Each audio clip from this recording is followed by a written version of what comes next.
பாவத்திற்கும் பரிசுத்தத்திற்கும் உள்ள வித்தியாசம் என்னவென்றால், ஒரு மனிதன் பரிசுத்தவானாய் இருந்தால் அந்த மனிதனால் மற்றவர்களுக்கு நன்மை விளையும். ஒரு பரிசுத்தவானின் செயல்கள் உலகத்திற்கே நன்மையாக முடியும், நன்மையை செய்ய முடியும். அதே போல ஒரு பாவியினால், பாவம் செய்கிற ஒரு துன்மார்க்கனினால், ஒரு அக்கிரமக்காரன் இருக்கிறான் என்றால், மிகப்பெரிய பாவம் செய்கிற ஒரு மனிதனால் உலகத்திற்கே தீமை செய்ய முடியும். நம்முடைய பிதாவாகிய தேவனுடைய அன்பும் ஆண்டவராகிய இயேசு கிறிஸ்துவின் கிருபையும் சமாதானமும் உங்கள் அனைவரோடும் கூட என்றென்றைக்கும் இருப்பதாக. தலைப்பு: நான் உன்னை விட்டு விலகுவதும் இல்லை, உன்னை கைவிடுவதும் இல்லை. என்னாகமம் 3ஆம் அதிகாரம். இந்த வேத பகுதியில் கர்த்தர் முதற் பேரானவைகளை தமக்கென்று எப்படி எடுத்துக்கொள்கிறார் என்பதை குறித்து சொல்லப்பட்டிருக்கிறது. எகிப்தின் தலைச்சன்களை கர்த்தர் சங்காரத்திற்கு ஒப்பு கொடுத்து இஸ்ரவேலின் தலைச்சன் பிள்ளைகளை தமக்கென்று எடுத்துக்கொண்டார் என்பதை குறித்து நாம் தியானித்து வருகிறோம். மோசே ஐயாவை கொலை செய்யும்படியாக அந்த குழந்தை ஒரு இரட்சகர் இஸ்ரவேலில் பிறப்பார் என்றும் அவர் இஸ்ரவேலுக்கு விடுதலையை தருவார் என்றும் கேள்விப்பட்டு அதை அறிந்து கொண்டு பார்வோன் ராஜா இப்படியாக இஸ்ரவேலின் பிள்ளைகளை எல்லாம் அந்த காலத்தில் கொன்று போட்டான். இப்படி இருக்க எகிப்தை விட்டு இஸ்ரவேலர்கள் வரும்போது, அதே மோசேயாவினால் வழிநடத்தப்பட்டு அவர்கள் வரும்போது கர்த்தர் எகிப்தின் தலைச்சன்களை கொன்று போட்டார்.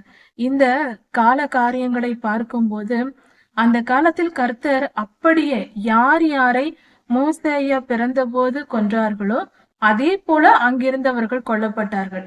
எகிப்தினுடைய ஒரு குடும்பத்திலும் பிறந்த மூத்த பிள்ளைகள், முதற் பேர் என்றால் மூத்த பிள்ளைகள் என்று பொருளாகிறது, ஆண் பிள்ளைகள் மட்டும். அப்படிப்பட்டவர்கள் அங்கு கொல்லப்பட்டார்கள். இஸ்ரவேலை மீட்கப்பட்டதற்கு ஒரு இரத்தம் சிந்துதல் அங்கு தேவைப்பட்டது. அந்த இரத்தம் சிந்துதலின் மூலமாக அந்த ஜீவனுக்கு ஜீவன், கண்ணுக்கு கண், பல்லுக்கு பல் என்பதே கர்த்தருடைய நீதி. அப்படி இருக்க அந்த ஜீவனுக்கு பதிலாக கர்த்தர் ஒரு குறிப்பிட்ட ஜனங்களை மீட்கிறார் என்றால் அதற்கு பதிலாக அங்கு ஒரு ஜீவன்கள் பலி கொடுக்கப்படுகிறது. சரி, இதை கர்த்தர் செய்கிறாரா என்றால் இல்லை. கர்த்தர் அவர்களை கொன்று போட அனுமதிதான் கொடுக்கிறாரே தவிர அவர்கள் சாவதற்கு கர்த்தர் காரணம் அல்ல. அவர்களுடைய அக்கிரமங்களும் அவர்களுடைய பாவங்களும் அவர்களுடைய இரத்தம் சிந்துதல் போன்ற மிக கொடுமையான பாவங்கள், அப்படிப்பட்ட விஷயங்களினால்தான் அவர்கள் மறிக்கிறார்கள்.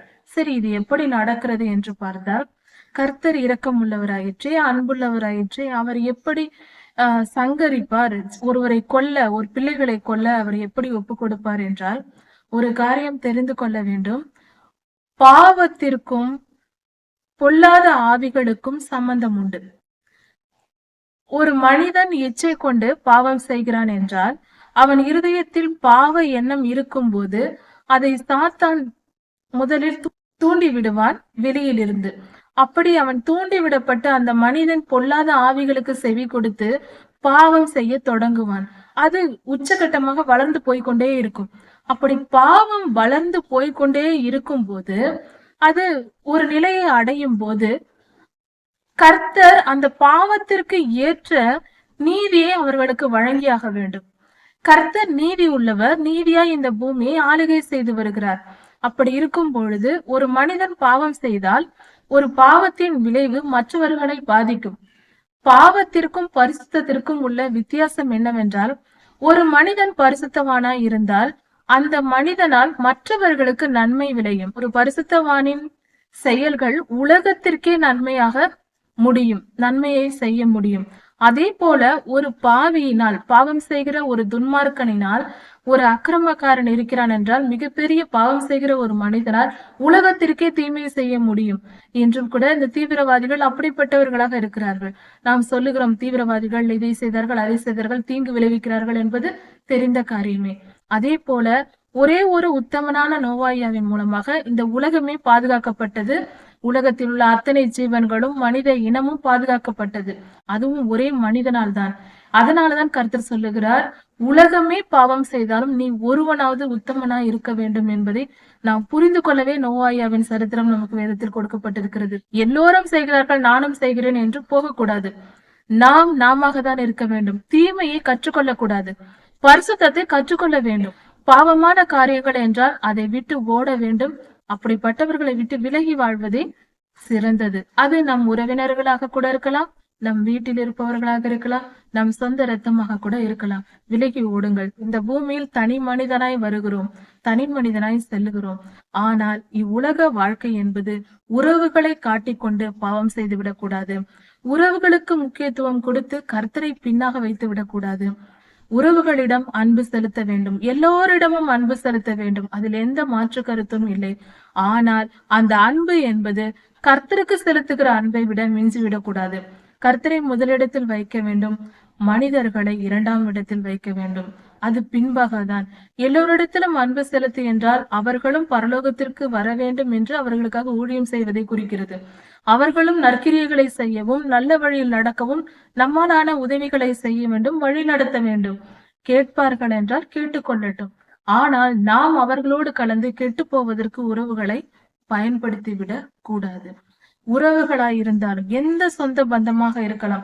இவர்கள் என் தாய் என்று சொல்லலாம், என் தகப்பன், என் பிள்ளைகள், என் கணவன், என் மனைவி, இப்படி கூட பிறந்தவர்கள், எந்தவித சொந்த பந்தமாக இருக்கலாம், என் நெருங்கிய தோழி, என் நெருங்கிய எந்த உறவாக இருந்தாலும் கர்த்தருக்கு பிரியமில்லாத காரியத்தை செய்வார்களானால், அதை செய்யும்படி நம்மை தூண்டுவார்களானால், அப்படிப்பட்டவர்களை விட்டு உடனே விலக வேண்டும்.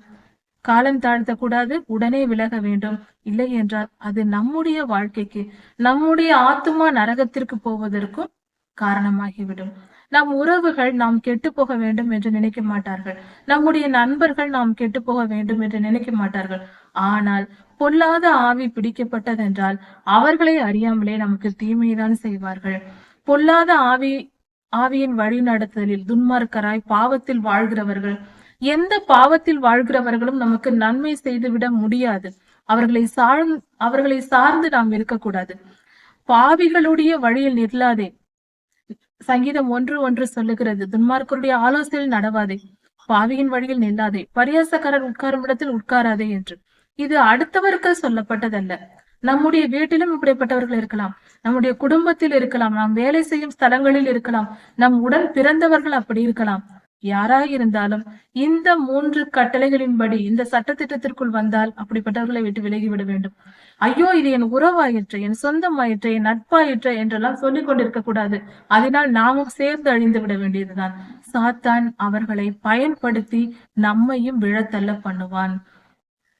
ஒரு மனிதனை நாம் பார்க்கும்போது மனிதனாக பார்க்காமல் ஆவிக்குரிய ரீதியில் அவன் யார், நண்பனா எதிரியா என்று பார்க்க வேண்டும். பொதுவாக வேத வசனத்தின்படி நமது ஆண்டவராகிய இயேசு கிறிஸ்து தம்முடைய திருவாய் மொழிந்து அருளின வார்த்தையின்படி ஒருவனுக்கு சத்துருக்கள் அவன் வீட்டாரே என்று சொல்லப்பட்டிருக்கிறது. நம் வீட்டில் இருப்பவர்களை பயன்படுத்தியே பொல்லாத சத்துரு நம்மை விழத்தள்ள பண்ணுவான், முயற்சிப்பான். அவர்கள் நம்மேல் அன்புள்ளவர்களாக இருப்பார்கள், ஆனால் அவர்களை அறியாமலேயே நம்மை வீழ்த்துவார்கள். அவர்கள் பொல்லாதவனால் பயன்படுத்தப்பட்டு கொண்டிருப்பார்கள், ஆனால் அது அவர்களுக்கே தெரியாது. அதனால் அந்த நம் உறவுகளை நாம் அன்போடு நேசிக்க வேண்டும். ஆனால் அவர்களுக்குள் இருந்து செயல்படுகிற பொல்லாத ஆவிகளை நாம் எதிர்த்து நிற்க வேண்டும். இதை பக்குவமாக புரிந்து கொண்டு நடக்க வேண்டும். மாம்சத்தின்படி அவர்களை நேசிக்க வேண்டும், ஆவியின்படி அவர்களை எதிர்க்க வேண்டும். இப்படிப்பட்ட ரட்சிக்கப்படாதவர்களோடு சேர்ந்து வாழும் நிலை ஏற்பட்டதென்றால் கர்த்தருடைய நாமத்தினாலும் அவருடைய இரத்தத்தினாலும் அவருடைய வசனத்தினாலும் யுத்தம் செய்து நாம் வாழ வேண்டும். அப்பொழுது நம்மால் புரிந்து கொள்ள முடியும், தெளிவாக நம்முடைய வாழ்க்கையை நாம் காப்பாற்றிக் கொள்ள வேண்டும். அதாவது துன்மார்க்கர் அல்லது பாவிகளை விட்டு விலகி வாழ வேண்டும் என்றால் அவர்களை விட்டு விட்டு வேற இடத்துக்கு போய்விட வேண்டும் என்பதல்ல. ஒரே வீட்டில் இருக்கலாம், ஒரு குடும்பத்தில் இருக்கலாம். நம் குடும்பத்தினராக இருந்தால் எப்படி போய்விட முடியும்? விட முடியாது இல்லையா? ஆனால் அது அப்படி அல்ல. விட்டு விலகுவது என்பது இருதயத்தால் ஒன்றிணைய கூடாது. அப்படி என்றால் அவர்களிடத்தில் அன்பாய் நடந்து கொள்ள வேண்டும். அவர்களுக்கு தேவையான காரியங்களை, மாம்ச ரீதியான காரியங்களை நாம் செய்ய வேண்டும்.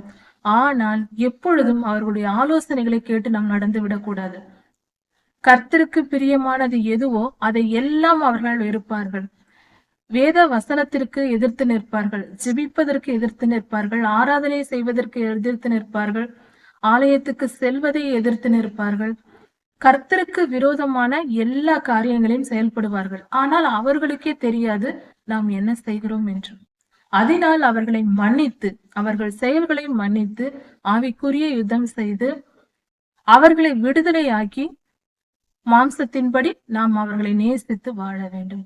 இந்த பக்குவத்தை புரிந்து கொண்டால் நம்முடைய வாழ்க்கையும் சமாதானம் உள்ளதாக இருக்க முடியும். யாரை விட்டும் விலகி ஓடிவிட தேவையில்லை. மாம்சத்தின்படி ஓட தேவையில்லை. நம் இருதயத்தை நிலைப்படுத்திக் கொள்ள வேண்டும். நிதானமாக இருக்க வேண்டும். எந்த காரியத்தை அவர் சொன்னாலும், இதை செய்ய வேண்டும், இங்கு போக வேண்டும், இந்த ஊருக்கு செல்ல வேண்டும் என்று சொன்னாலும் அது கர்த்தருடைய சித்தமா என்று தெரிந்தே நாம் செய்ய வேண்டும். கர்த்தருடைய சித்தம் இல்லாத காரியத்திற்கு நம்மை வழி நடத்துவார்கள். அதை நாம் செய்துவிடக் கூடாது.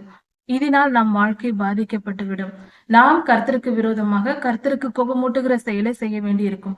விக்கிரக ஆராதனைக்கோ அல்லது பொல்லாத பாவத்தின் கிரியைகளுக்கோ நம்மை வழிநடத்தி விடுவார்கள். இந்த காரியங்களில் நிதானமாய் இருந்து கர்த்தருக்கு பிரியமாய் வாழ்ந்து நம்மையும் நாம் காத்து கொள்ள வேண்டும். இங்கு எகிப்தியரின் தலைச்சன்களை கர்த்தர் பொல்லாத ஆவிகளுக்கு ஒப்பு கொடுத்தார். அது அவர்கள் செய்த பாவத்தின் நிமித்தமும் அங்கு எகிப்தில் நடந்த அக்கிரமங்களின் நிமித்தம் அவர்கள் பாவம் செய்தார்கள். பொல்லாத ஆவிகளின் பேச்சுக்கு இடம் கொடுத்தார்கள். பொல்லாத ஆவிகளுக்கு ஏற்றபடி அதன் சொல் கேட்டு அவர்கள் வாழ்ந்தார்கள். அதனால் அங்கிருந்த தலைச்சன்களை கர்த்தர் அவர்களுக்கு ஒப்பு கொடுத்தார். அந்த பொல்லாத ஆவிகளுக்கு ஒப்பு கொடுத்தார். பொல்லாத ஆவிகள் எப்பொழுதும் கர்த்தரிடம் போய் பேசும். யோபு 1ஆம் அதிகாரத்தில் சொல்லப்பட்டது போல, பொல்லாத ஆவிகள் ஒரு கொலை செய், இதை போய் பேசு, திருடு, இந்த பாவமான காரியத்தை செய், இச்சையான காரியங்களை செய், கண்களின் இச்சைக்கு இடம் கொடு, மாம்சத்தின் இச்சைக்கு இடம் கொடு என்று போதித்துக் கொண்டேதான் இருக்கும். இப்படிதான் நம் வாழ்க்கையிலும் நடக்கிறது. நாம் பொய்யின் ஆவிக்கு இடம் கொடுத்து பொய் பேசுகிறோம் என்றால் கர்த்தர் பார்ப்பார். பொல்லாதவன் போய் கேட்பான், அவள் பொய் சொன்னாள், இந்த வீட்டில் இந்த நேரத்தில் இந்த நிலையில் அவள் பொய் சொன்னாள், எனக்கு அவள் மேல் அதிகாரம் உண்டு, நான் செல்லுகிறேன் என்பான். அவன் நம்மேல் வந்து மீண்டும் மீண்டும் பொய் சொல்ல வைப்பான். பொய்யானது திருடு போன்ற அப்படியே பலவிதமான பாவங்களுக்கு வளர்ந்து கொண்டே போகும். ஒன்று வளர்ந்து கொண்டே போகும். இல்லை என்றால் கர்த்தருடைய பிள்ளைகள் ஒருவேளை ஜெபிக்கிறவர்களாக இருக்கும் பட்சத்தில் மனம் திரும்பி ஐயோ நான் செய்து விட்டேனே என்று கர்த்தரிடத்தில் மன்னிப்பு கேட்கும் போது அந்த பாவம் மன்னிக்கப்படும். நாம் செய்த செயலுக்கு ஒரு தண்டனை நமக்கு அந்த நேரத்திலேயே கொடுக்கப்படும்.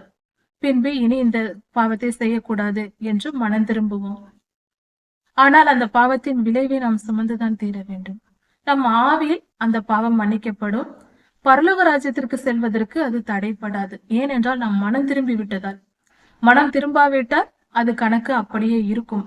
கடனாளியாக நாம் உயிரோடு இருக்கும் கடைசி நிமிஷத்திற்குள் எல்லா பாவங்களும் அகற்றப்பட்டு நாம் மனம் திரும்பி விட்டால் கர்த்தருடைய ராஜ்யத்திற்குள் பிரவேசிக்க முடியும். ஒரு துளி பாவம் இருந்தாலும், ஒரே ஒரு சிறு துளி பாவம் இருந்தாலும் பரலோக ராஜ்யத்திற்குள் நாம் செல்லவே முடியாது என்பதை புரிந்து கொள்ள வேண்டும். இப்படியாக தான் கர்த்தர் மனிதர்களை வழி நடத்துகிறார். கர்த்தரின் வழி நடத்துதல் என்பது பெரியது, இது மிக ஆழமானது.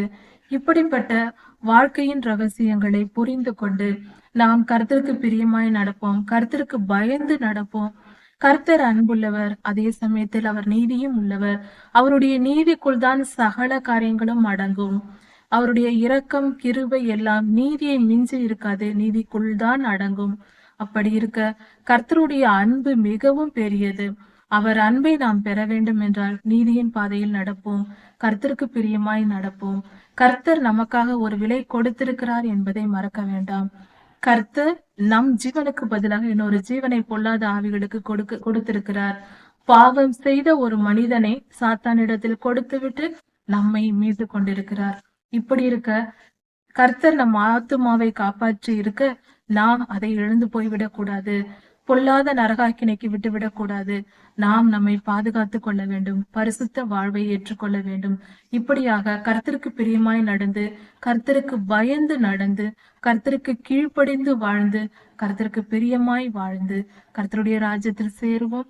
கர்த்தர் நம்மோடு கூட இருந்து நான் உன்னை விட்டு விலகுவதும் இல்லை, உன்னை கைவிடுவதும் இல்லை என்று சொன்ன நம் தேவன் நம்முடனே கூட இருந்து நம்மை வழி நடத்த சித்தமாய் இருக்கிறார். அவர் நம்முடனே இருக்கிறார். அவர் அன்பு மாறாது. அவருடைய கிருபையை பெற்றுக்கொள்வோம், நித்திய ஜீவனை சுதந்திரித்துக் கொள்வோம்.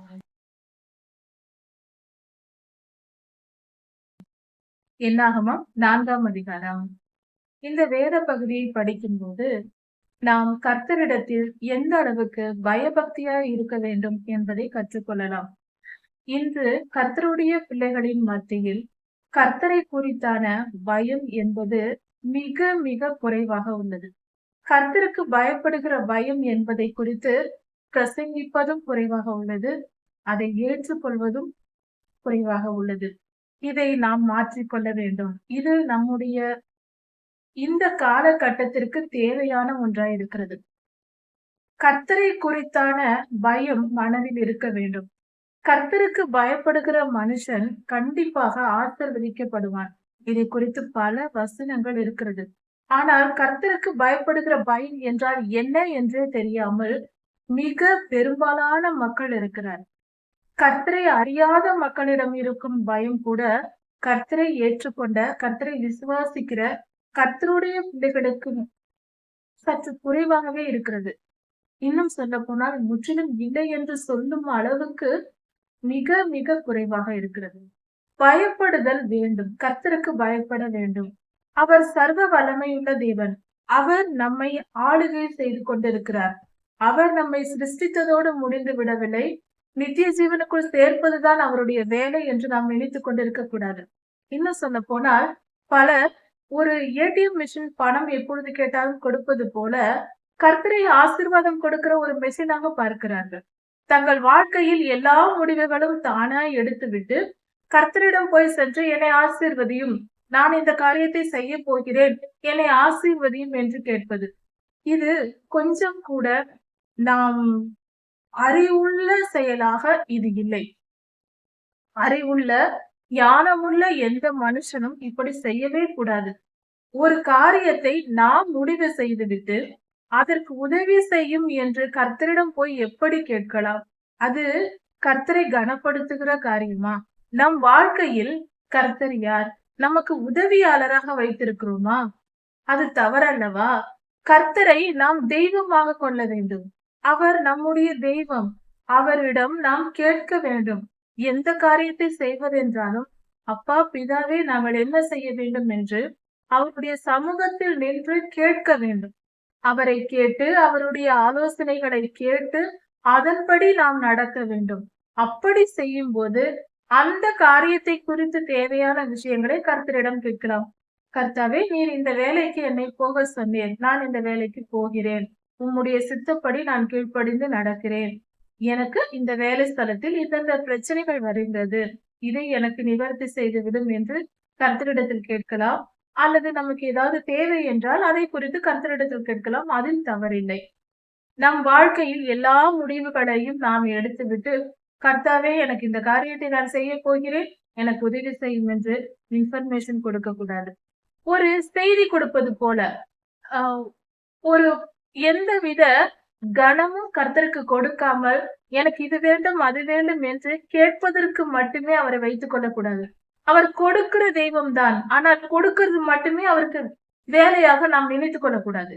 கர்த்தர் அடிக்கவும் செய்வார், அதையும் மறந்து விடக்கூடாது. அவர் கண்டிப்பா சொல்லி பார்ப்பார், கேட்கவில்லை என்று அடியும் போடுவார். அவருடைய வல்லமை பெரியது, அவருடைய கோபம் பெரியது. அவருடைய நாமம் பட்சிக்கிற அக்கினி என்றே சொல்லப்பட்டிருக்கிறது வேதத்தில். பட்சிக்கிற அக்கினியா இருக்கிறார். அப்படி இருக்கும்போது அவருக்கு கோபம் மூட்டினால் நம்முடைய நிலை என்ன? என்னாகமம் 3ஆம் அதிகாரத்தை நாம் படிக்கும் போது அங்கு நாதாபும் அபியவும் கர்த்தருக்கு விரோதமாக அந்நிய அக்கினியை கொண்டு வருகிறார்கள் பரிசுத்த ஸ்தலத்திற்குள். அங்கு கொண்டு வந்த உடனே அவர்களுடைய நிலை என்ன ஆயிற்று? அந்த இடத்திலேயே செத்து மடிந்தார்கள். நாம் அதே தேவனை தான் நாம் வணங்குகிறோம் என்பதை மறந்து விடக்கூடாது. அவர் நேற்றும் இன்றும் என்றும் மாறாதவர் என்றால் என்ன பொருள்? அன்று அவர்களை அடித்தவர் இன்று நம்மை அடிக்க மாட்டாரா? அவர்கள் அன்று தவறு செய்தால் தண்டனை வந்தது, இன்று நம்மை தண்டிக்க மாட்டாரா? நாம் அப்படி நினைத்துக் கொண்டிருக்கிறோம். அவருடைய பொறுமையை நாம் சோதித்துக் கொண்டிருக்கிறோம். அவர் நம்மிடத்தில் பொறுமையா இருக்கிறார். இந்த பிள்ளைகள் மன திரும்பட்டும், கொஞ்சம் கால அவகாசம் கொடுக்கலாம் என்று பொறுமையாக இருக்கிறார். அவருடைய பொறுமையை நாம் சரியாக பயன்படுத்தி கொண்டு மன திரும்பி விட வேண்டும். தவறாக பயன்படுத்தி கொண்டால் அது நமக்கு ஆபத்தாக முடியும். அவருடைய கோபாக்கினை நாளில் தப்பிக்க முடியாது. அதனால் கர்த்தருக்கு பயப்படுகிற பயத்தை சற்று மனதில் வைத்திருப்பது நல்லது. முழுமையாக வைத்திருக்க வேண்டும், கொஞ்சம் நஞ்சம் அல்ல. சரியாக கர்த்தருக்கு பயந்து நடக்க வேண்டும். சரி, அது எதற்கு என்றால், கர்த்தர் அன்புள்ள தெய்வம், அவருக்கே நாம் பயப்பட வேண்டும் என்றால், கர்த்தருக்கு பயப்படுதல் என்றால், அதோ கர்த்தர் அங்கு வருகிறார் என்றால் ஐயோ என்று பயந்து நடுங்கிக் கொள்வதல்ல. ஆதாமும் ஏவாளும் ஆதியிலே பயந்து நடுங்கினார்கள். எப்பொழுது? பாவம் செய்த பின்பு.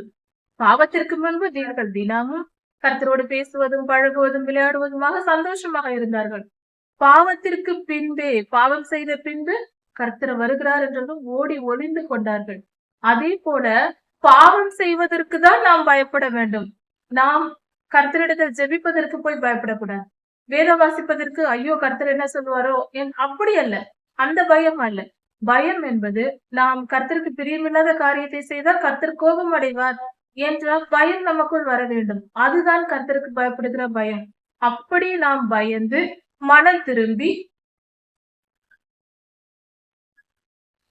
அப்படி நாம் பயந்து மனம் திரும்பி கர்த்தரிடத்தில் நாம் அன்பு கூர்ந்து நடுங்கி, கர்த்தருக்கு பயந்து நடுங்கி, பாவத்துக்கு நம் கால்களை விலக்கி, இச்சைக்கு நம் கால்களை விலக்கி, சோம்பேறித்தனத்துக்கு நம் வாழ்க்கையை விலக்கி, நம் நேரத்தை விலக்கி, பரிசுத்தமாய் காத்துக்கொண்டு ஜெபிப்பதற்கும் வேதம் வாசிப்பதற்கும் நீதியின் காரியங்களை செய்வதற்கும் நம் குடும்பத்தாருக்காகட்டும் உலகத்தாருக்காகட்டும் நம்மாலான எல்லா நீதிக்குரிய காரியங்களையும் செய்து மற்றவர்களும் கர்த்தருடைய ராஜ்யத்தில் வருவதற்கு நாம் காரணமாக வாழ்கிற வாழ்க்கை வாழ வேண்டும்.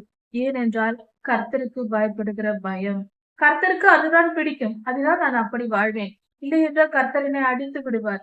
கர்த்தர் எனக்கு நியாய தீர்ப்பை கொடுப்பார். நான் பாவம் செய்தால் அவர் என்னை நியாய தீர்ப்பார் என்கிற பயம் வேண்டும்.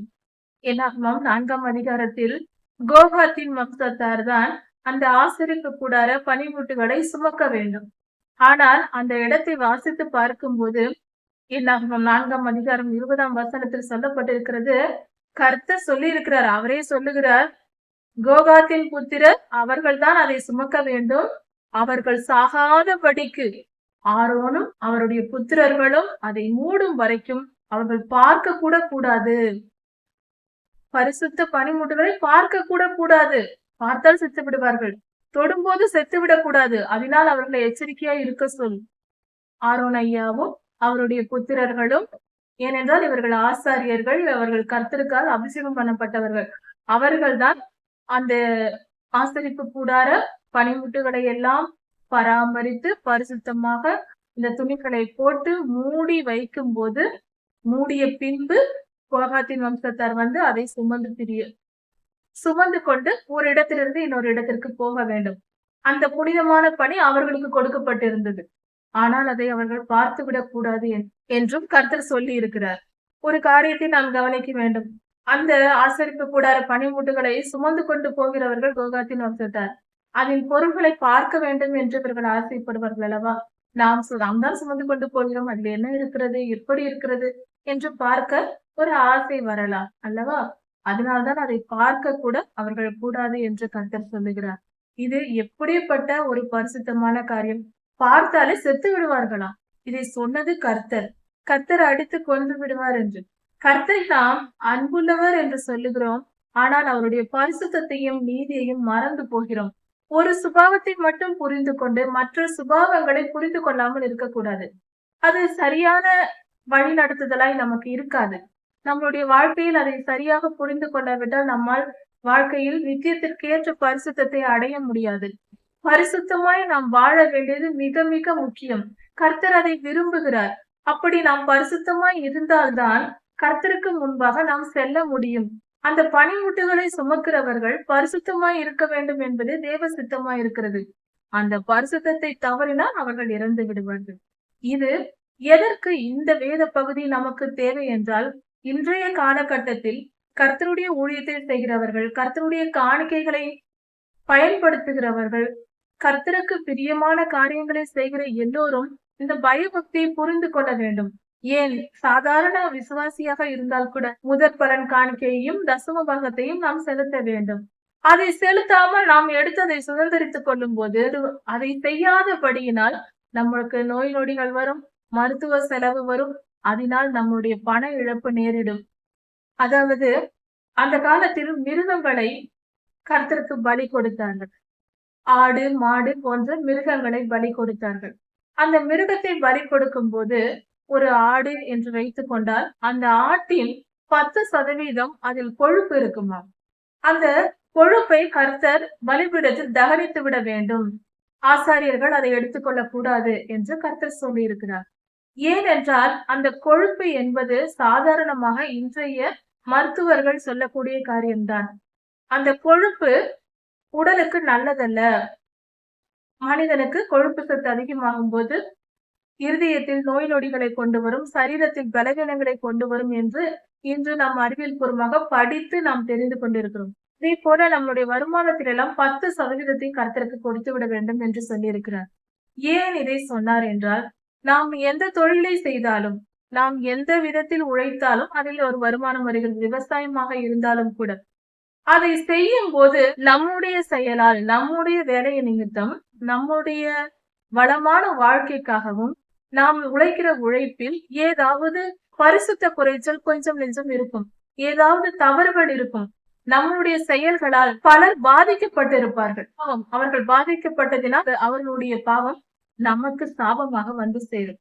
நாம் நம்முடைய வருமானத்தில் 10% கர்த்தருக்கு கொடுத்து விடும் போது அந்த சாபத்தை எல்லாம் சுமந்து திருக்கிற பரிகாரி அவர்தானே.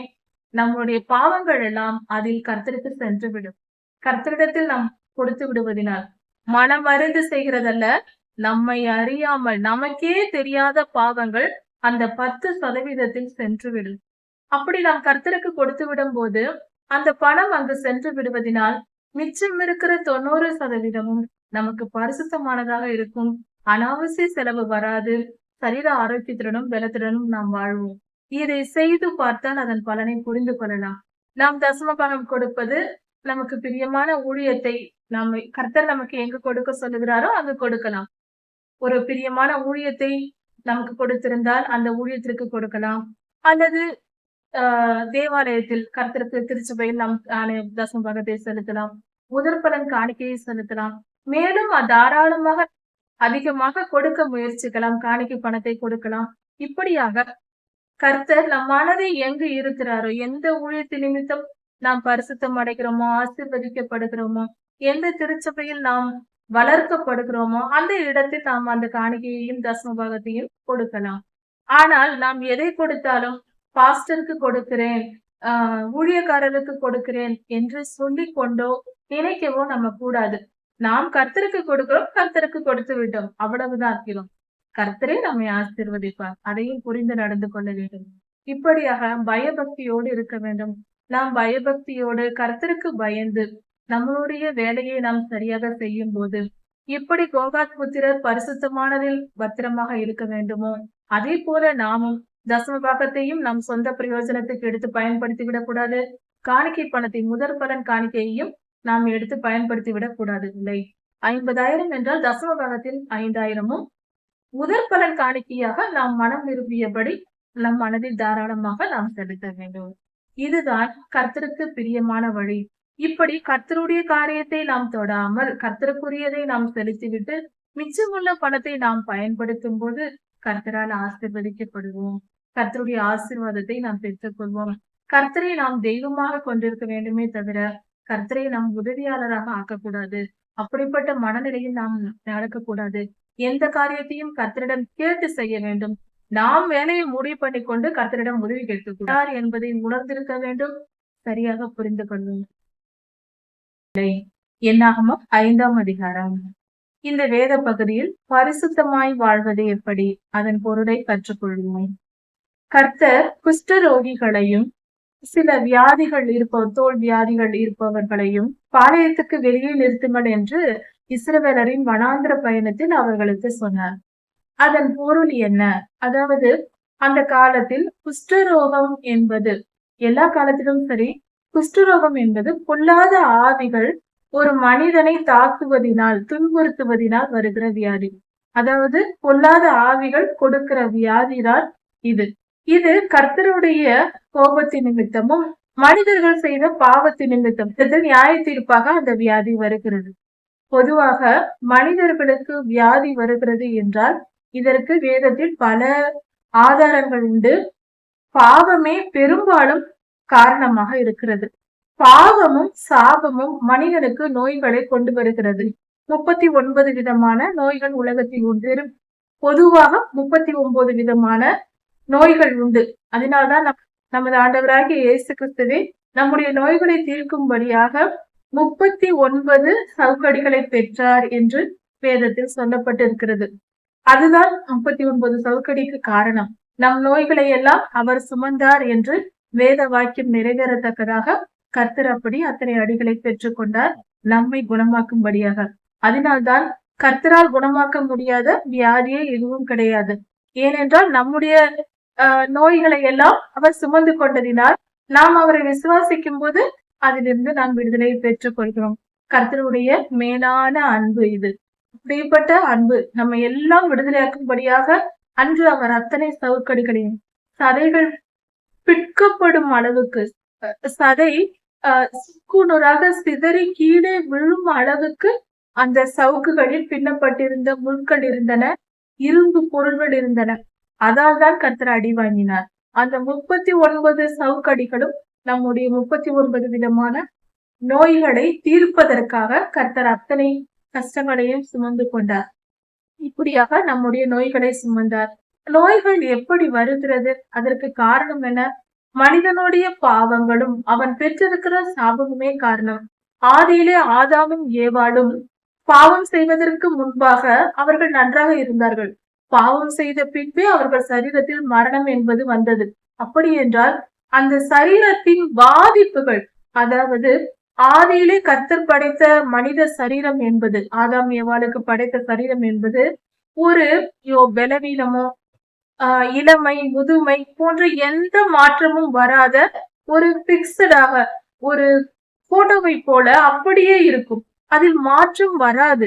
ஆதாமும் ஏவாளும் எப்படி இளமையாக இருந்தார்களோ அவர்கள் இன்று இருந்திருந்தால் கூட, மரணத்தை சந்திக்காமல் பரிசுத்தமாய் வாழ்ந்திருந்தால் கூட, அவர்களும் இன்னும் இளமையாகவே கர்த்தர் படைத்தது போலவே இருந்திருப்பார்கள். பிள்ளைகளும் பிறந்து வளர்ந்து அவர்களும் இளமையாகவே இருப்பார்கள். முதுமை என்பதே மனித இனத்திற்கு வந்திருக்காது. தேவ தூதர்கள் எப்படி எப்பொழுதும் ஒரே மாதிரி இருக்கிறார்களோ, கர்த்தர் எப்படி ஒரே மாதிரி இருக்கிறாரோ எல்லா காலத்திலும், அதே போல இந்த பூமியிலேயும் மனிதர்களும் அப்படியே இருந்திருப்பார்கள். இதற்குதான் கர்த்தர் இப்படிதான் படைத்தார். நாம கெடுத்துக் கொண்டதுதான் எல்லாம். இப்பொழுதும் சரி, அன்று அவர்கள் செய்தார்கள், ஆதாமும் ஏவாளும் இப்படி செய்து விட்டார்களே, நம் முற்பிதாக்கள் செய்து விட்டார்களே என்று நாம் சில நேரம் கோபம் கூட படலாம். ஆனால் ஒன்று யோசிப்போம், அந்த அவர்கள் செய்த அந்த தவறை நாம் என்று செய்யாமல் இருக்கிறோமா? கர்த்தரை கோபம் கூட்டாமல் இருக்கிறோமா? கர்த்தருக்கு கீழ்ப்படிந்து நடக்கிறோமா என்று யோசித்து பார்ப்போம். கர்த்தருக்கு கீழ்ப்படியாமல் நடக்கும் போது, நாம் சுய இச்சைகளின்படி நடக்கும் போது, கர்த்தருடைய வார்த்தையை மீறி பாவம் செய்யும் போது, அந்த பாவத்தின் விளைவாக பொல்லாத சாத்தான் நம் சரீரத்தில் நோய்களை உண்டு பண்ணுகிறான். பாவமும் சாபமும் நோய் நொடிகளை கொண்டு வருகின்றன. இதில் எந்த மாற்று கருத்தும் இல்லை. உடனே சொல்லலாம், யோபு ஐயா எந்த பாவமும் செய்யவில்லையே, அப்படியே அவருக்கு வந்தது என்று. உலகத்தில் ஒரு உத்தமன் இருந்தார், அவரை சோதிக்கும்படி கர்த்தர் அனுமதித்தார். அதனால் உலகத்தில் இருக்கிற எல்லோரும் நாம் உத்தமமாக வாழ்கிறோமா? யோசித்து பார்ப்போம். பாவம் செய்து நியாயத்தீர்ப்பை தான் நாம் பெற்றுக் கொண்டிருக்கிறோம் உலகத்தில் எல்லோரும். அதனால் அது உயர்ந்த நிலை, அவருடைய பரிசுத்த நிலையிலேயும் வந்தது என்று சொல்லலாம். ஆனால் பெரும்பாலும் 99% நம்முடைய பாவத்தின் நிமித்தமும் நம்மளுடைய துன்மார்க்க நடத்தையின் நிமித்தமாகவே நமக்கு வருகிறது. நம்முடைய கஷ்டங்களுக்கு கர்த்தருக்கு சாட்சியாக ஒரு சிலரை கர்த்தர் சோதனைக்குட்படுத்தி தமக்காக ஊழியத்திற்காக தம்முடைய நாம மகிமைக்காக யோபையாவை தெரிந்து கொண்டார். அதனால் எல்லோரும் நோய் நொடி வருகிறவர்கள் எல்லாரும் பரிசுத்தவான்கள் என்று பொருள் அல்ல. பாவத்தினால் வருகிற விளைவுதான். அதிலும் குறிப்பிட்டு சொல்ல வேண்டும் என்றால், எந்த நோய் வருகிறதோ அதற்கேற்ற பாவம். ஒருவர் என்ன நோய் உற்றிருக்கிறார் என்று பார்த்தாலே அவர் என்ன பாவம் செய்திருக்கிறார் என்று சொல்ல முடியும். பொதுவாக ஒரு சில உதாரணங்களை மட்டும் பார்ப்போம். தோல் வியாதிகள் சிலருக்கு வந்ததானால் அவர்கள் தேவனை தூசித்திருக்கிறார்கள் என்று பொருள். நம்முடைய பிதாவாகிய தேவனையோ, நமது ஆண்டவராகிய இயேசு கிறிஸ்துவின் நாமத்தையோ அல்லது தேவ பிள்ளைகளையோ தூஷித்திருந்தால் அவர்களுக்கு தோல் சம்பந்தப்பட்ட வியாதிகள் வருகிறது. அதே போல அதிகமாய் பெருமைப்படுகிறவர்களுக்கு தலை சம்பந்தப்பட்ட பிரச்சனைகள், மயக்கம் போன்ற காரியங்கள் வரும். உபாகமம் 28ஆம் அதிகாரத்தில் சொல்லப்பட்டிருக்கிறது, இது எல்லாமே கர்த்தரை கோபமூட்டுகிற செயல் என்றும் சொல்லப்பட்டிருக்கிறது. கர்த்தருக்கு கீழ்ப்படிந்து நடந்தால் நாம் எப்படி ஆசீர்வதிக்கப்படுவோம், கர்த்தருக்கு கீழ்ப்படியாமையினால் நமக்கு என்னென்ன வியாதி வரும் என்று ஒரே அதிகாரத்தில் உபாகமம் 28ஆம் அதிகாரத்திலும் சொல்லப்பட்டிருக்கிறது. லேவியராகம புஸ்தகத்திலும் சொல்லப்பட்டிருக்கிறது. இப்படியாக நாம் நம்முடைய பாவங்களின் நிமித்தம், நம்முடைய மீறுதல்களின் நிமித்தம் நாம் கர்த்தரை கோபமூட்டுகிறதினால் தான் நமக்கு வியாதி வருகிறது என்பதை புரிந்து கொள்ள வேண்டும். இந்த 5ஆம் அதிகாரத்தில் சொல்லப்பட்டிருக்கிறபடி குஷ்டரோகிகளும் வியாதியுற்றவர்களும் வெளியில் பாளையத்துக்கு வெளியே இருக்க வேண்டும் என்று கர்த்தர் சொல்கிறார். காரணம் என்ன? அவர்கள் பாவம் செய்தார்கள். அதனால் அவர்கள் மேல் பொல்லாத சாத்தான் அதிகாரம் கொண்டு அவர்களுக்கு நோய்களை உண்டு பண்ணி அந்த சரீரத்தை அவன் ஆண்டு கொண்டிருக்கிறான். கர்த்தரோ பாளையத்தில் இருக்கிறார். கர்த்தர் இருக்கிற இடத்தில் பொல்லாத ஆவிகள் இருந்தால் கர்த்தருக்கு அருவருப்பார். கர்த்தருக்கு அருவருப்பான காரியம். கர்த்தர் அதை விரும்ப மாட்டார். அவன் இருக்கிற இடத்தில், அவன் அதிகாரம் செலுத்துகிற இடத்தில் கர்த்தர் எப்படி இருக்க முடியும்? அவனை பெரிய பாளையத்திற்கிடையே அப்படிப்பட்டவர்களை வெளியே தள்ளு என்று கர்த்தர் சொல்லுகிறார். கர்த்தர் பரிசுத்தமானவர். அதை புரிந்து கொள்ள வேண்டும். சரி, அன்று வியாதியுற்றவர்களை வெளியே தள்ளினார்கள். ஆனால் இன்றோ ஒன்று மறந்துவிடக் கூடாது. ஆவியின்படி இந்த காலத்தில் நியாயந்திருக்கப்படுவோம். சரீரத்தில் நோயுற்றவர்களை நாம் இப்பொழுது இந்த காலத்தில் தள்ள தேவையில்லை, வெளியே தள்ள வேண்டிய அவசியம் இல்லை. இந்த காலத்தில் மனதில் குற்றம் உள்ளவர்கள், பாவ எண்ணம் கொண்டவர்கள், அப்படிப்பட்டவர்களை விட்டு நாம் விலக வேண்டும். நம் வீட்டை விட்டு விலக்க வேண்டும். கர்த்தருக்கு விரோதமாக பேசுகிறவர்கள், கர்த்தருக்கு விரோதமான செயல்களை செய்கிறவர்கள், கர்த்தருக்கு பிரியமில்லாமல் கோபமூட்டுகிற செயலை செய்கிறவர்கள், கர்த்தருடைய பிள்ளைகள் தங்கள் பரிசுத்தத்தில் நடக்கக்கூடாதபடிக்கு தடைகளை உண்டு பண்ணுகிறவர்கள், ஜெபத்திற்கும் வேத வாசிப்பிற்கும் தடை பண்ணுகிறவர்கள் நம்முடனே கூட இருந்தால், அப்படிப்பட்டவர்கள் பொல்லாத ஆவியினால் செயல்படுகிறவர்கள். அப்படிப்பட்டவர்களை விலக்குவதே நல்லது. அவர்களோடு உறவாடக்கூடாது. அதை புரிந்து கொண்டு நடக்க வேண்டும். கர்த்தருடைய பிள்ளைகளை உற்சாகப்படுத்தி ஜெபிக்கவும் வேத வாசிப்பிலும் கர்த்தருக்கு கீழ்ப்படுதலிலும் யார் உற்சாகப்படுத்துகிறார்களோ அப்படிப்பட்டவர்களோடு நாம் சேர்ந்து வாழ வேண்டும். அவர்களோடு பேச வேண்டும், பழக வேண்டும். அப்பொழுது நமக்கு நன்மையாக இருக்க முடியும். அல்லது அப்படிப்பட்டவர்கள் நம் உடனே கூட இல்லை என்றாலும் ஒரு கர்த்தருடைய வார்த்தைகளை உபதேசிக்கிற இப்பொழுது எல்லோரிடமும் நேரடியாக பேச வேண்டும் என்பதில்லை. டிவி நிகழ்ச்சிகளில் ஊழியங்களில் வருகிற போதகர்கள், தீர்க்கதரிசிகள் சொல்லுகிற வார்த்தைகளை தினமும் கேட்கிற பழக்கம் இருந்தால் நாம் அவர்களோடு ஒன்றிணைந்து வாழ்வதற்கு சமம். அப்படி நம் நேரத்தை பயன்படுத்திக் கொள்ளலாம். செல்போனில் கர்த்தருடைய வார்த்தைகள் வருகிறது, அப்படிப்பட்ட வார்த்தைகளை கேட்கலாம். கர்த்தரை ஆராதிக்கிற பாடங்கள் வருகிறது, அவைகளை கேட்டு ஆராதிக்கலாம். இப்படியாக கர்த்தருடைய ஊழியக்காரர்களோடு சேர்ந்து வாழும் பழக்கத்தை நாம் ஏற்படுத்திக் கொள்ளலாம். அப்படி செய்வது நமக்கு மிக மிக நல்லது, பரிசுத்தமானது. இப்படி தீமையை நம்மை விட்டு விலக்கிக் கொள்ள வேண்டும். இதற்கு வேத வசனம் உண்டு.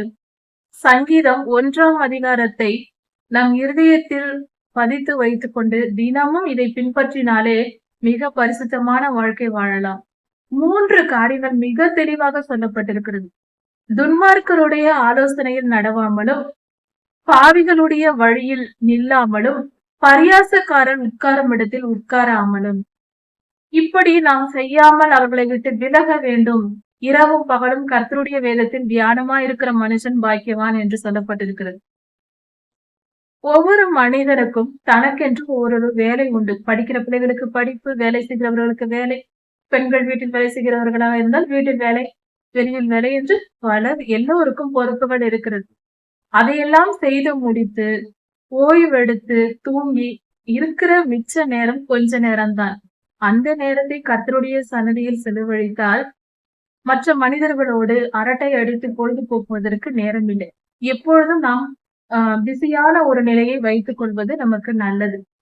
எப்பொழுதும் நம்முடைய டைம் ஷெட்யூலை சரியாக முடிவெடுத்து வைத்துக் கொள்ள வேண்டும். அப்படி செய்யும் போது அது மிக சரியானதாக இருக்கும். பெரும்பாலும் அது நமக்கு பரிசுத்தமான வாழ்க்கையை நமக்கு தரும். முதல் காரியம் நாம் செய்ய வேண்டியது, துன்மார்க்கருடைய ஆலோசனையில் நடக்கக்கூடாது.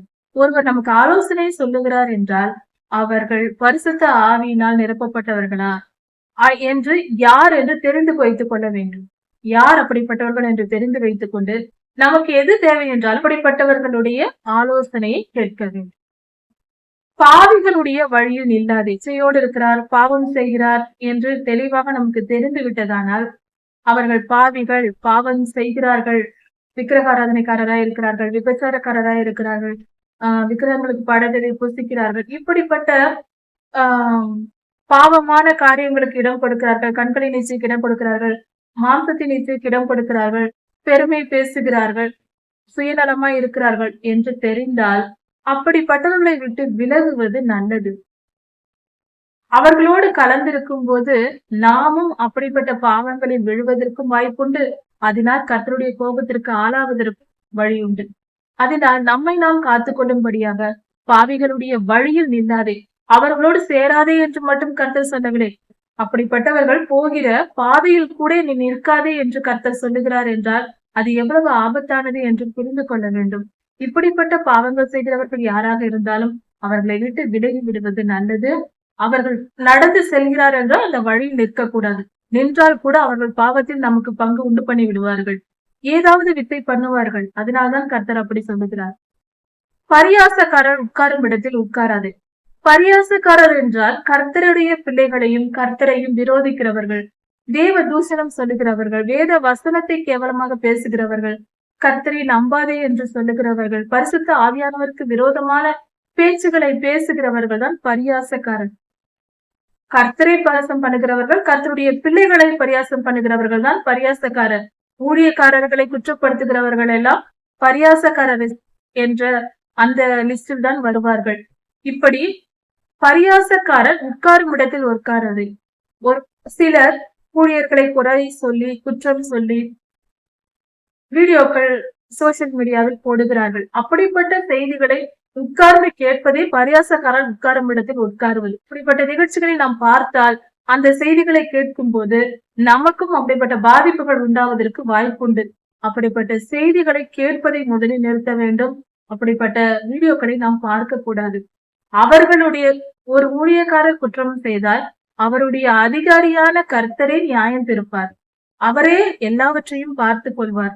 நாம் எந்த ஊழியக்காரருக்கும் அதிகாரி அல்ல.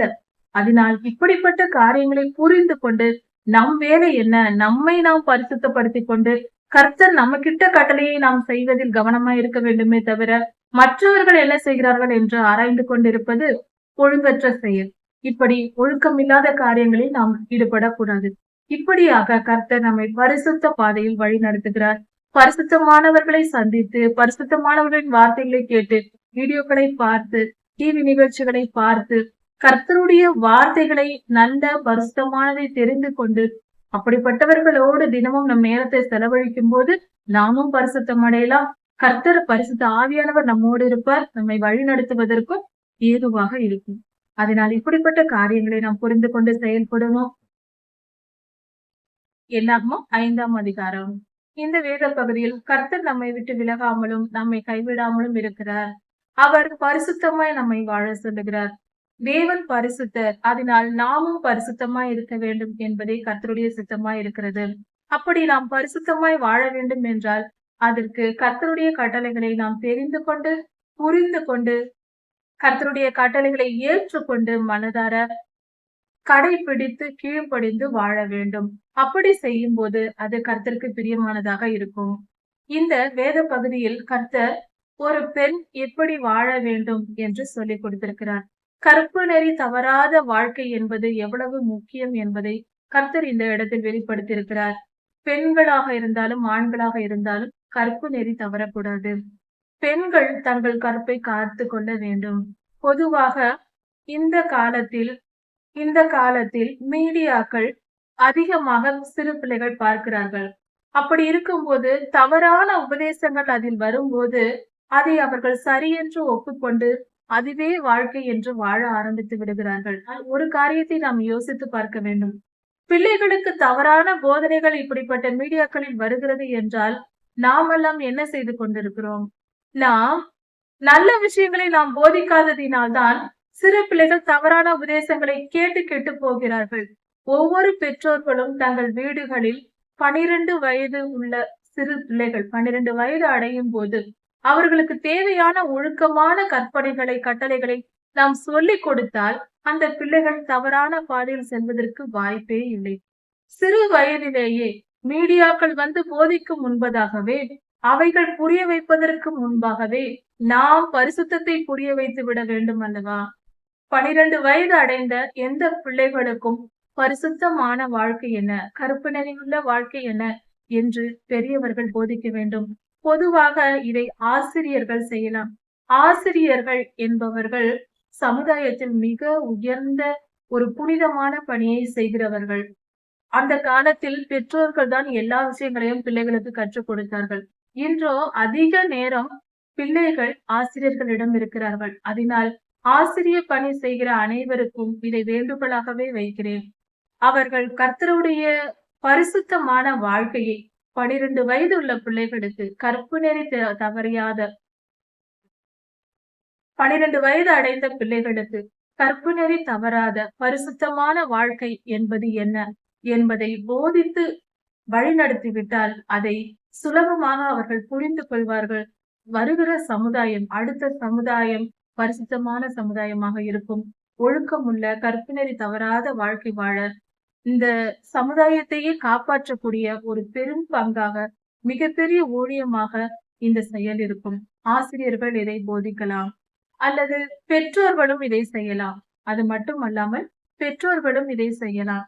பெற்றோர்களும் தங்கள் பிள்ளைகளும் தங்கள் பக்கத்து வீடுகளில், அருகாமையில் இருக்கிற வீடுகளிலும் இருக்கிற பிள்ளைகளையும் அழைத்து பரிசுத்தமான வாழ்க்கை என்ன, 12 வயது அடைந்த பிள்ளைகளுக்கு நாம் இதை போதிக்கலாம். ஒழுக்க நெறியோடு வாழ வேண்டும் என்பதையும், கற்பு நெறி தவறாத வாழ்க்கை வேண்டும் என்பதை ஒரே ஒரு நாள் சொல்லிக் கொடுத்தால் போதும். சிறு வயதிலேயே அவர்களுக்கு இதை போதிக்கும் போது அவர்கள் மனதில் ஆழமாய் பதிந்துவிடும். முக்கியமாக பெற்றோர்கள் சொல்வதை காட்டிலும் ஆசிரியர்கள் சொல்வதை பிள்ளைகள் அதிகமாய் நம்புவார்கள், ஏற்றுக்கொள்வார்கள். அதனால் ஆசிரியர்கள் அதிகமாய் இந்த காரியங்களை செய்யலாம். 7ஆம் வகுப்பு 8ஆம் வகுப்பு பாடம் சொல்லிக் கொடுக்கிற ஆசிரியர்கள் இந்த பணியை செய்தால் இந்த உலகத்திற்கே அவர்கள் மிகப்பெரிய நன்மைகளை, ஒரு மிகப்பெரிய ஒரு தியாகமான ஒரு பரிசுத்தமான ஒரு காரியத்தை இந்த உலக நன்மைக்காகவே அவர்கள் செய்கிறார்கள் என்று சொல்லலாம். இது மிக உயர்ந்த செயல், மிக மிக மிக உயர்ந்த செயலாக இருக்கிறது. இப்படிப்பட்ட போதனைகள் பிள்ளைகளுக்கு சொல்லித்தர வேண்டும். அப்படி சிறு வயதில் சொல்லிக் கொடுக்கக்கூடிய அப்படிப்பட்ட விஷயங்கள் அவர்கள் மனதில் ஆழமாய் பதிந்து, அதன் பின்பு எத்தனை மீடியாக்கள், எத்தனை சினிமா எதை பார்த்தாலும் அவர்கள் இந்த எண்ணம் மனதில் இருப்பதினால் அவர்கள் பரிசுத்தமாய் வாழ்வார்கள். கற்பு நெறியுள்ள வாழ்க்கை என்பது சிறு வயதிலேயே விதைக்கப்பட வேண்டிய விதையாக இருக்கிறது. காரியம் பரிசுத்தமான வாழ்க்கை என்பது மிக மிக அவசியமானது. கர்த்தர் இந்த இடத்தில் சொல்லியிருக்கிறார், ஒரு மனைவியானவள் தன்னுடைய கணவருக்கு பரிசுத்தமாய் கீழ்ப்படிந்து வாழ வேண்டும், ஒழுக்கமுள்ள கற்புள்ள ஸ்திரீயாக வாழ வேண்டும், பிறர் முகம் பார்க்க கூடாது என்ற ஒரு மிகப்பெரிய பரிசுத்தமான ஒரு காரியத்தை அவர் சொல்லி இருக்கிறார். கர்த்தர் பரிசுத்தமானவர். அப்படி இருக்க அவருடைய பிள்ளைகளாகிய மனிதர்கள், அவருடைய சந்ததியாக நாம் இருக்கிறோம். நாம் பரிசுத்தமாய் வாழ வேண்டும் என்பதை கர்த்தர் விரும்புகிறார். ஒரு தாய் என்பவள் ஒரு சந்ததியை பெற்றெடுத்து கொடுக்க போகிறவர்கள். பெற்ற பின்பும் அந்த பரிசுத்தத்தை அந்த பிள்ளைகளுக்கு போதித்து வளர்க்கக்கூடியவளும் தாயே.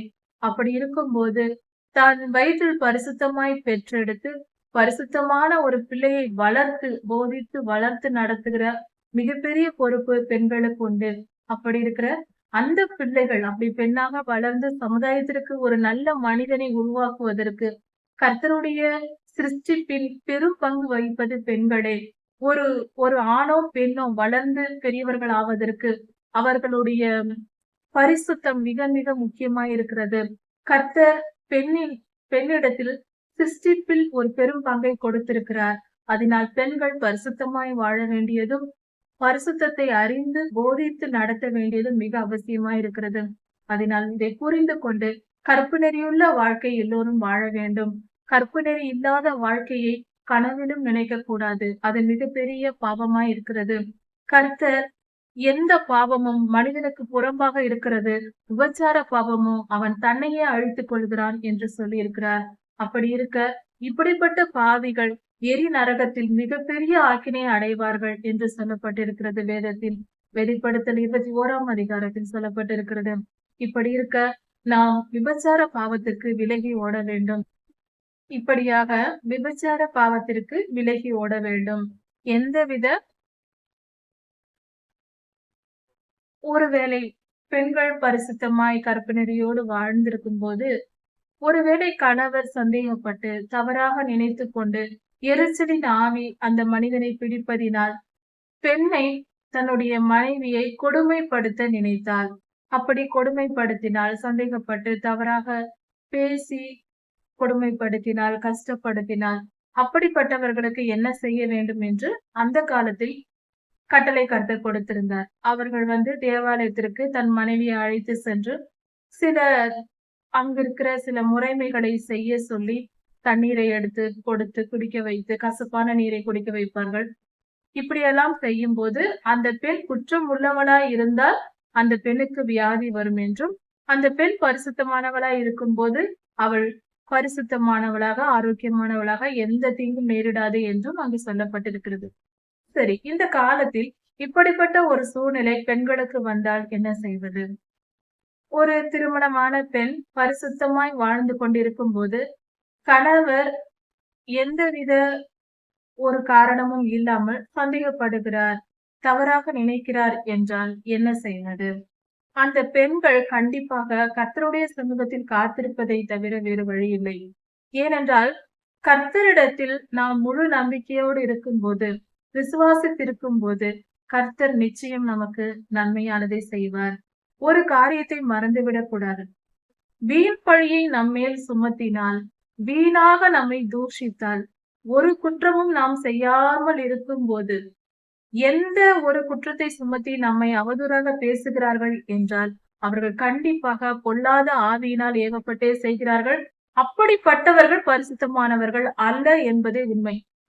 நமது ஆண்டவராகிய இயேசு கிறிஸ்து என்ன குற்றம் செய்தார் சிலுவை மரணத்திற்கு ஒப்பு கொடுக்க? அவர் ஒரு குற்றமும் செய்யவில்லை. அப்படி இருக்க அவர் பரிசுத்தமானவராய் இருந்தார். பிலாத்து சொன்னார், இவரிடத்தில் ஒரு குற்றமும் காணேன் என்று. தன்னுடைய கரங்களை கழுவி கொண்டு இந்த குற்றமற்ற நீதிமானுக்கு நான் தண்டனை கொடுத்து அந்த பாவம் என்னால் சுமரக்கூடாது என்று தன் கைகளை கழுவின பிலாத்துவை நினைத்து பார்ப்போம். அப்படி இருக்க பெண்கள் குற்றமற்றவர்களாய் இருக்கும்போது, ஆண்கள் தவறாக அல்லது ஆண் குற்றமற்றவர்களாய் இருக்கும்போது பெண்கள் வீண்பழி சுமத்தினாலும் யாராக இருந்தாலும், அதாவது வீண்பழி சுமத்துபவர்களை கண்டு அஞ்ச வேண்டாம், பயப்படவே கூடாது. அப்படிப்பட்டவர்களால் ஒன்றும் செய்ய முடியாது. வீண்பழி சுமத்துபவர்கள் அவர்களுடைய நியாய தீர்ப்பை அவர்கள் அனுபவிப்பார்கள். அதற்காக நாம் எதிரிடையாக பாவம் செய்துவிடக் கூடாது. வீண்பழி ஒரு மனிதனுக்கு வருகிறது என்றால் அந்த மனிதனை பாவத்திற்கு இழுப்பதற்காக சாத்தான் செய்கிற தந்திரம். கர்த்தரோட பிள்ளைகளை எப்படியாவது பாவம் செய்ய வைத்து தன்னுடைய வழியில் இழுப்பதற்காக பொல்லாத சாத்தான் செய்கிற காரியமா இருக்கிறது. இப்படிப்பட்டவர்கள் உங்களை வீண்பழி சுமத்தி திட்டினால், உங்களை தூஷித்தால், குற்றம் பேசினால் அதை கண்டு மனம் கலங்க கூடாது. ஏனென்றால் மனம் கலங்க பண்ணுவதே அவனுடைய நோக்கம். மனம் வேதனைப்பட்டு நாம் கர்த்தரை சேராமலும் ஜெபிக்காமலும் வேத வாசிப்பை விட்டும் சலிப்படைந்து விடுவோம்.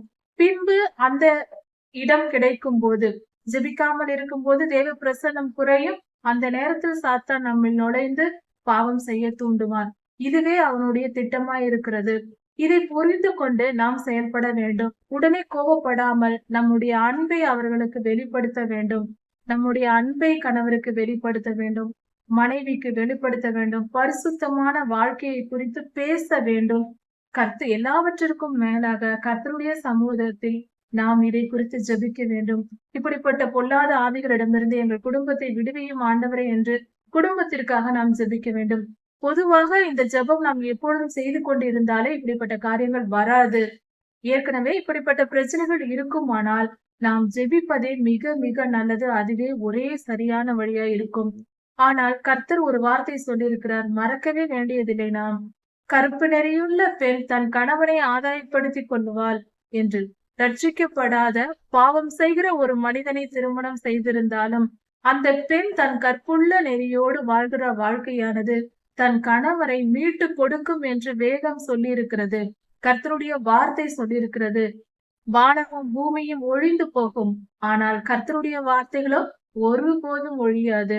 கர்த்தர் சொல்லியிருக்கிறார், கற்புள்ள நெறியுள்ள ஒரு பெண் தன் நடக்கையினாலே கணவரை ஆதாயப்படுத்திக் கொள்வார் என்று.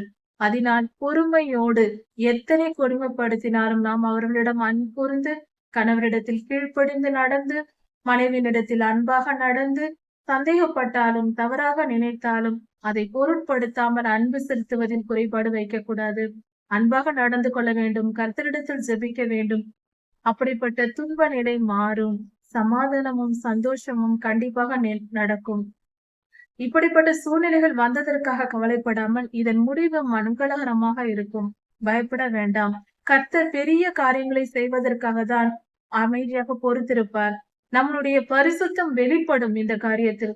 சோதிக்கப்பட்டால்தான் பொன், சோதிக்கப்படாதிருந்தால் அது தங்கமா பித்தளையா என்றே தெரியாது. அதனால் சோதனை வருவதற்காக கவலைப்படாமல், வேதனைப்படாமல், கர்த்தர் நம்மை சோதிக்கிறார், முடிவில் நான் பொன்னாக விளங்குவேன் என்று பரிசுத்தமாய் நம் இருதயத்தை காத்துக்கொண்டு, நம் மனதை காத்துக்கொண்டு பரிசுத்த வாழ்வு வாழ வேண்டும். என் மனைவியை போல ஒரு மனைவி கிடைப்பதற்கு கொடுத்து வைத்திருக்க வேண்டும் என்று சொல்லும் அளவுக்கு அப்படிப்பட்ட ஒரு வாழ்க்கையை ஆண்டவர் தருவார். நிச்சயம் தருவார். கர்த்தருக்கு கீழ்ப்படிந்து நடக்கிற ஒரு பெண்ணுக்கு கர்த்தர் நிச்சயம் ஆசீர்வதிப்பது சந்தேகப்படவோ யோசிக்கவோ தேவையே இல்லை. அதனால் நம்முடைய பரிசுத்தத்தை மட்டும் எப்பொழுதும் விட்டு கொடுத்து விடக்கூடாது. நம்முடைய சந்ததிகளையும் நாம் சிறு பிள்ளையிலிருந்தே கற்பு நெறியை போதித்து வளர்க்க வேண்டும். உங்கள் வீட்டில் உள்ள, உங்கள் அருகாமையில் உள்ள வீட்டில் இருக்கிற சிறு பிள்ளைகளை அழைத்து, 12 வயதிற்கு மேற்பட்ட பிள்ளைகளை அழைத்து அவர்களுக்கு போதிக்க வேண்டியதும், ஒழுக்கமான வாழ்க்கை முறைகளை சொல்லிக் கொடுப்பதும், கற்பு நிறைந்த வாழ்க்கைதான் வேண்டும், அதுதான் சரியானது, பரிசுத்தமானது என்பதை போதிப்பதிலும் தவறவிடக்கூடாது. இது பெரியவர்கள் செய்ய வேண்டிய கடமை, கடனாகவே இருக்கிறது. கண்டிப்பாக இதை செய்யுங்கள். ஆசிரியர்களாய் இருக்கும்போது அப்படி இருந்தீர்களானால் உங்களுக்கு மிகப்பெரிய வாய்ப்பாக இது அமையும். கர்த்தர் உங்களை ஆசீர்வதிப்பார். மேலும் மேலும் இப்படிப்பட்ட நீங்கள் தேவ சித்தத்தை, தேவ நீதியை நீங்கள் போதிக்கும் போது, யாராக இருந்தாலும் தேவ நீதியை நீங்கள் போதிக்கும் போது கர்த்தர் உங்களை மிக மிக ஆசீர்வதிப்பது நிச்சயம். ஒவ்வொரு வருடமும் பலவிதமான பிள்ளைகளை பார்க்கிற நீங்கள் அவர்களை எல்லாம் நல்வழிப்படுத்துகிற ஒரு வாய்ப்பு உங்களுக்கு கிடைத்திருக்கிறது. அதை பயன்படுத்திக் கொள்ளுங்கள். கர்த்தர் உங்களை ஆசீர்வதிப்பாராக. இதன் தொடர்ச்சி அடுத்த செய்தியில் பார்க்கலாம். மாரநாதா.